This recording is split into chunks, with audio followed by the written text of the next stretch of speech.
டில்லியில் மின்சாரம் தாக்கி கணவர் பலியான சம்பவத்தில் மனைவி மற்றும் அவரின் காதலன் மீது கொலை வழக்கு பதிவு செய்யப்பட்டுள்ளது.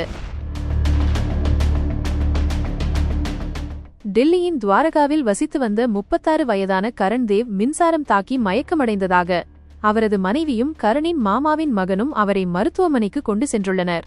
அங்கு அவர் இறந்துவிட்டதாக தெரிவிக்கப்பட்டுள்ளது. ஆனால் அவரது மரணத்தில் மருத்துவர்களுக்கு சந்தேகம் ஏற்பட காவல்துறை கட்டுப்பாட்டு அறைக்கு தகவல் தெரிவிக்கப்பட்டது.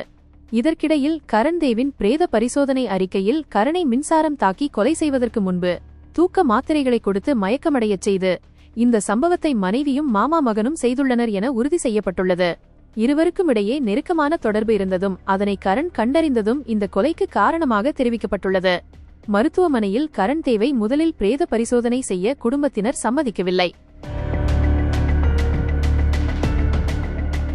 ஆனால் அவர் வயதை கருத்தில் கொண்டு பிரேத பரிசோதனை அவசியம் என மருத்துவர்கள் கூறியதால் இந்த உண்மை வெளிப்பட்டுள்ளது.